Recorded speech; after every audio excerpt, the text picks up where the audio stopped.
Bienvenidos. Este es el día número 181. Estamos leyendo toda la Biblia en 365 días.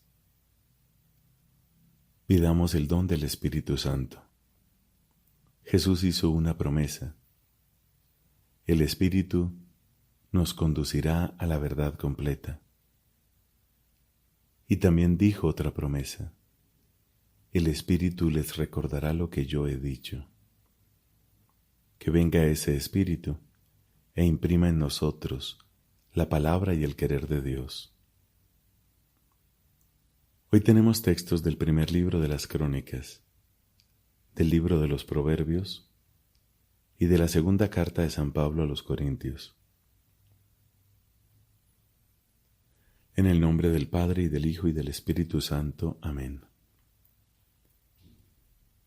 Del primer libro de las Crónicas, capítulo 13.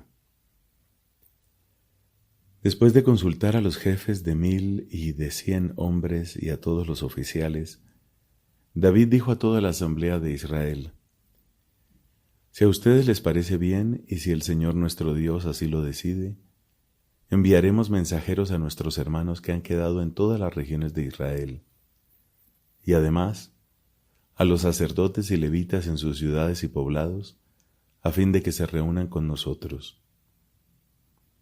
Entonces traeremos junto a nosotros el arca de nuestro Dios, ya que no nos hemos preocupado de ella en los tiempos de Saúl. Toda la asamblea resolvió hacerlo así, porque el pueblo entero dio su aprobación. David reunió a todo Israel, desde el torrente de Egipto hasta la entrada de Hamat, para traer el arca de Dios desde Kiriat Jearim. Luego se dirigió con todo Israel a Baalá, a Kiriat Jearim, que está en Judá, para subir desde allí el arca de Dios, que lleva el nombre del Señor, el que tiene su trono sobre los querubines. Pusieron el arca de Dios sobre un carro nuevo y la llevaron desde la casa de Abinadab. Uzá y Ahío conducían el carro, mientras David y todo Israel bailaban con todas sus fuerzas delante de Dios, cantando y tocando cítaras, arpas, tamboriles, címbalos y trompetas.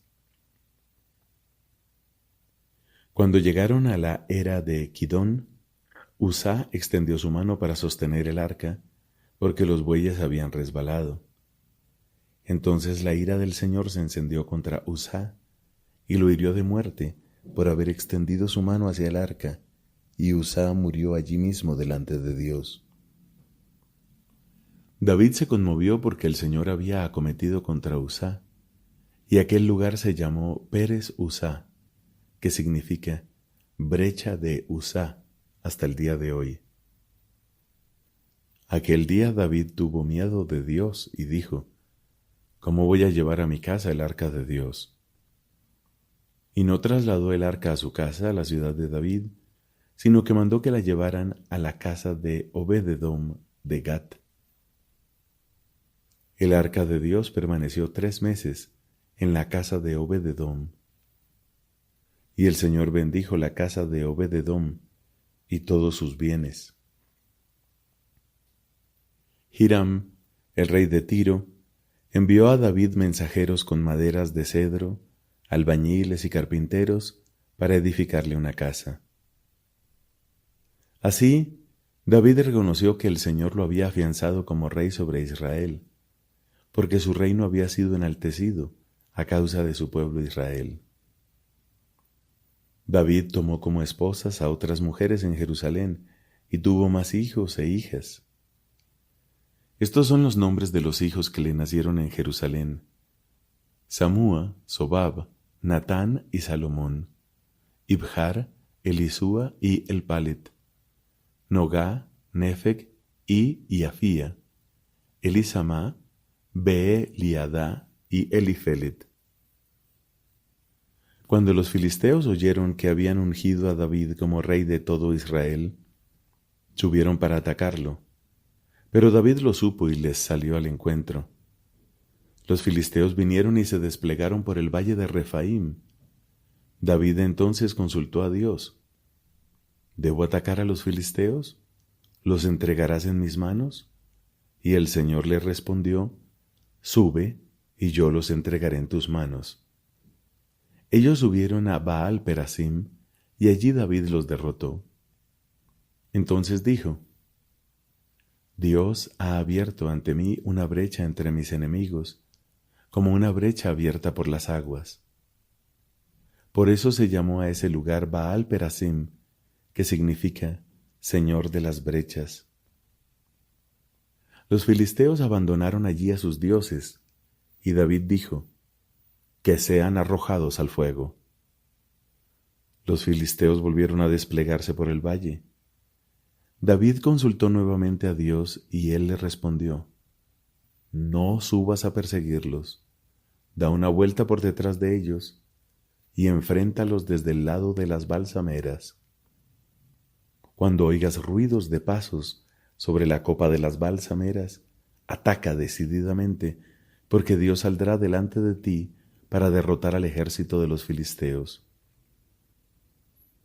David hizo lo que el Señor le había ordenado, y derrotó al ejército de los filisteos, desde Gabaón hasta Geser.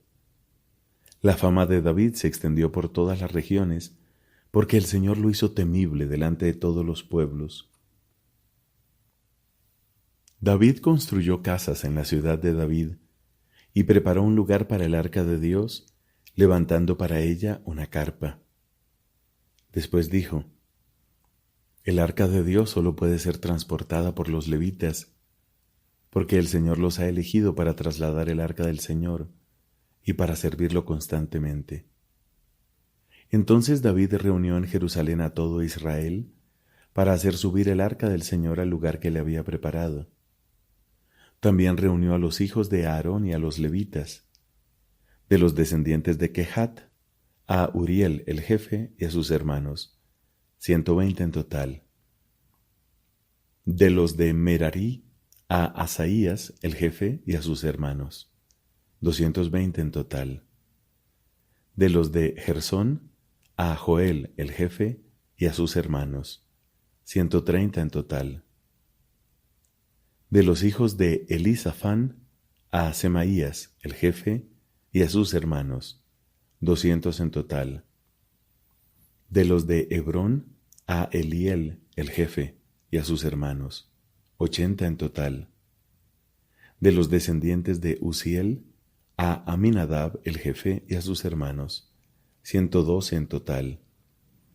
Después David llamó a los sacerdotes Sadoc y Abiatar, y a los levitas Uriel, Asaías, Joel, Semaías, Eliel y Aminadab, y les dijo, Ustedes son los jefes de la familia de los levitas. Santifíquense, ustedes y sus hermanos, para subir el arca del Señor, el Dios de Israel, al lugar que yo le he preparado. Por no haber estado ustedes allí la primera vez, el Señor nuestro Dios acometió contra nosotros, ya que no fuimos a consultarlo como está mandado. Entonces los sacerdotes y levitas se santificaron para subir el arca del Señor, el Dios de Israel. Los hijos de los levitas trasladaron el arca de Dios, sosteniéndola sobre sus hombros con unas andas, como lo había ordenado Moisés, según la palabra del Señor. David ordenó a los jefes de los levitas que organizaran a sus hermanos los cantores, con instrumentos musicales, arpas, cítaras y címbalos, para que los hicieran resonar alegremente. Los levitas designaron a Emán, hijo de Joel, entre sus hermanos, a Asaf, hijo de Berequías, y entre los hijos de Merari, sus hermanos, a Etán, hijo de Cusaías. Junto con ellos, a sus hermanos de segundo orden, Zacarías, hijo de Yaasiel, Semiramot, Yehiel, Uní, Eliab, Benaías, Maaseías, Matitías, Eliflehu, Migneías, Obededom y Yehiel, los porteros. Los cantores, Emán, Asaf y Etán, hacían resonar címbalos de bronce. Zacarías, Asiel, Semiramot, Yehiel, Uní, Eliab, Maasías y Benaías tenían arpas de tonos altos. Matitías, Eliflehu, Migneías, Obededom, Yehiel y Asasaías tenían cítaras de octava para dirigir el canto. Kenanías, jefe de los levitas, dirigía el traslado porque era muy experto. Berequías y Elcaná eran porteros del arca. Los sacerdotes Sebanías, Josafat, Natanael, Amasai, Zacarías, Benaías y Eliezer tocaban las trompetas delante del arca de Dios. Obededom y Yehías eran porteros del arca. David, los ancianos de Israel y los jefes de 1000 hombres fueron con gran alegría a subir el arca de la alianza del Señor desde la casa de Obededom. Y porque Dios había asistido a los levitas que trasladaban el arca de la alianza del Señor, se inmolaron 7 toros y 7 carneros. David iba revestido con un manto de lino, lo mismo que todos los levitas que llevaban el arca, los cantores, y Kenanías, el que dirigía el traslado. David llevaba además un efod de lino. Todo Israel subió el arca de la alianza del Señor entre aclamaciones y al son de cuernos, trompetas, címbalos, arpas y cítaras. Cuando el arca de la alianza del Señor entraba en la ciudad de David, Mical, la hija de Saúl, estaba mirando por una ventana, y al ver al rey David saltando y bailando, lo despreció en su corazón. Palabra de Dios. Te alabamos, Señor. Del libro de los Proverbios, capítulo 14, versículos del 1 al 17. La sabiduría edifica una casa, pero la necedad la destruye con sus propias manos. El que camina con rectitud teme al Señor, el que va por caminos tortuosos lo desprecia. De la boca del necio brota el orgullo, los labios de los sabios son su defensa. Donde no hay bueyes, el establo está limpio, pero la fuerza de un toro da mucha ganancia. Un testigo veraz no engaña, pero el testigo falso profiere mentiras. El insolente busca sabiduría y no la encuentra, pero la ciencia es fácil para el inteligente. Aléjate de la presencia de un necio, no hallarás ciencia en sus labios. La sabiduría del prudente es saber discernir su camino. La insensatez de los necios es puro engaño.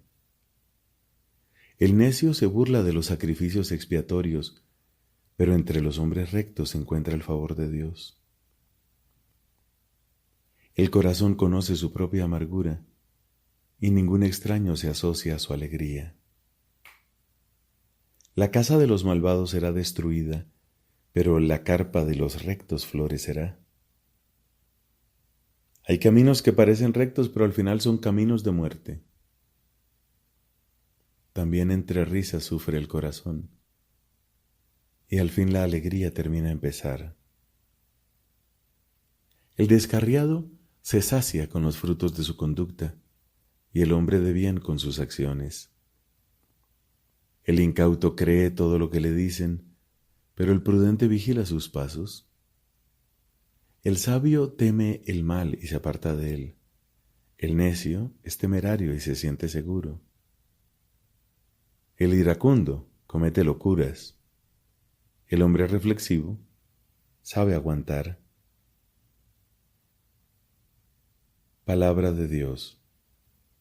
Te alabamos, Señor. De la segunda carta de San Pablo a los Corintios, capítulo 12. Hay que seguir gloriándose. Aunque no esté bien, pasaré a las visiones y revelaciones del Señor.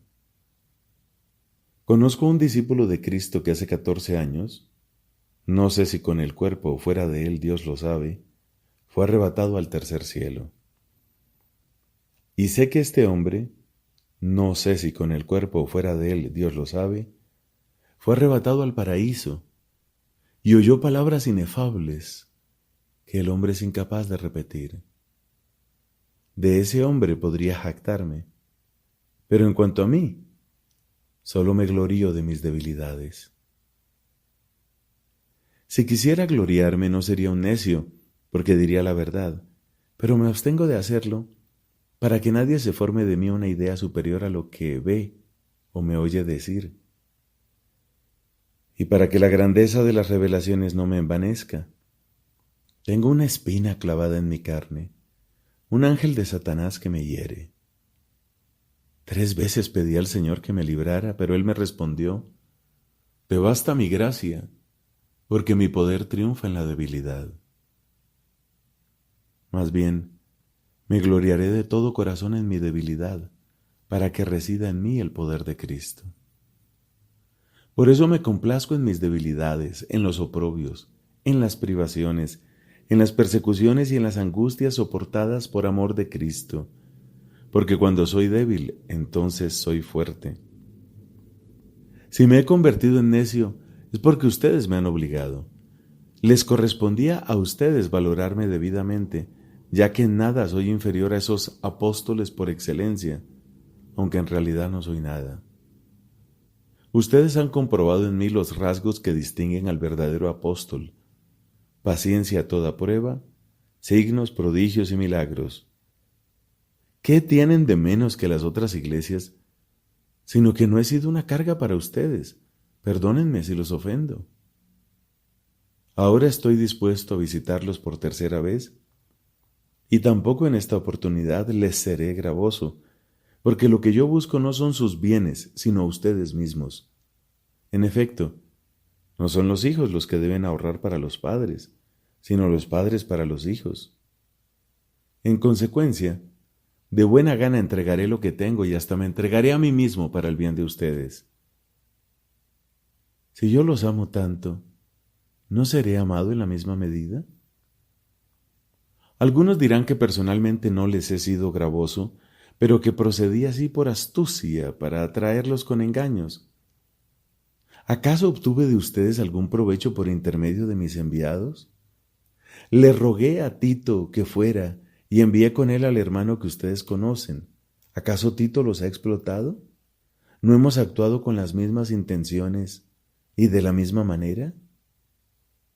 Les parecerá que hace mucho que estamos tratando de justificarnos delante de ustedes. En realidad, hablamos en nombre de Cristo y en la presencia de Dios, y todo lo hacemos, hermanos, para edificación de ustedes. Porque temo que a mi llegada no los encuentre como deseo, y que ustedes a su vez no me encuentren como quisieran. Quizá haya contiendas, envidias, animosidades, rivalidades, detracciones, murmuraciones, engreimientos, desórdenes.